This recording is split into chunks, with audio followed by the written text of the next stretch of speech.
বাবা মহিদুল, এই যে মাংসের ব্যাগগুলো দেখতেছো, এই ধরো, এই ব্যাগটা তুমি তোমার খালারে দিবে, এই ব্যাগটা তুমি তোমার ফুপুরে দিবে, এই ব্যাগটা তুমি তোমার নানিরে দিবে, আর এই ব্যাগটা তোমার বড় চাচারে দিয়ে এসো, ঠিক আছে? জি আব্বা। আচ্ছা দাও।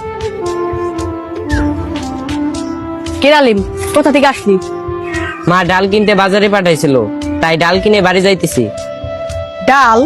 তাও আজকে ঈদের দিনে? এই দিনে তো সবাই মাংস খায়। আমরা তো গরিব, আমাদেরকে আর মাংস দিবে? সবাই তো তার আত্মীয় স্বজনকে মাংস দিতে ব্যস্ত থাকে। আমাদের তো এই সারা বছরই ডাল ভাত খেয়ে থাকতে হয়, আজকে এই ঈদের দিনও আমাদের ডাল ভাত খেয়ে থাকতে হবে। আর হয়তো তুমিও তোমার কোনো আত্মীয়র বাড়ি মাংস দিতে যাইতেছো। হ্যাঁ আলিম, তুমি ঠিক বলছো। আমি আমার আত্মীয়দের বাড়ি মাংস দিতে যাইতেছি।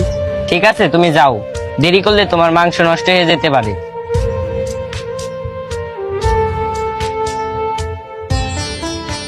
বাবা রাজীব, তোমার মাসমান ক্লাস না, যে আমগো এই এলাকায় এবার সবচেয়ে বড় গরুটা কুরবানি দিল, তার এই ব্যাগটা দিয়ে এসো। ঠিক আছে আব্বা, আমি দিয়ে আসতেছি। আচ্ছা দাও, ঠিক আছে।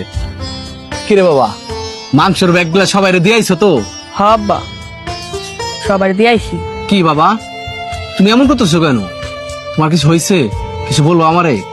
আব্বা, রাস্তাতে যাওয়ার সময় আলিমের সাথে দেখা, ওর হাতে দেখলাম ডাউলের ব্যাগ।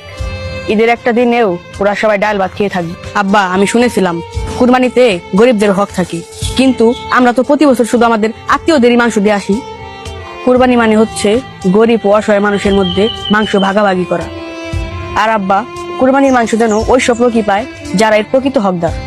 বাবা, তুই ঠিক কথা বলছস। আমরা ওই সব লোকদেরই মাংস দিয়ে থাকি যারা নিজেরাই কোরবানি দিতে পারে, আর আমরা এই কারণে দেই যাতে তাদের সাথে সম্পর্ক ভালো থাকে, তারা আমাদের ভুল না বোঝে। কিন্তু তুই আমার চোখ খুলে দিছস।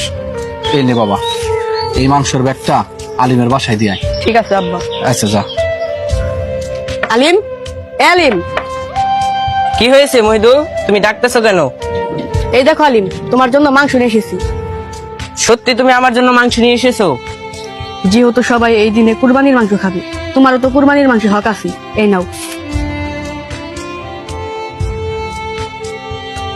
মনে রাখবেন, কোরবানির মাংসে গরিব ও অসহায় মানুষের অধিকার রয়েছে। ঈদের আনন্দ তখনই পূর্ণতা পায় যখন সেই আনন্দ সবার ঘরে পৌঁছে যায়। তাই আসুন, এইবারের কোরবানিতে আমরা শুধু নিজেদের মানুষদের নয়, সেই মানুষগুলোর কথাও ভাবি যারা সারা বছর অপেক্ষা করে ঈদের এক টুকরা মাংসের জন্য।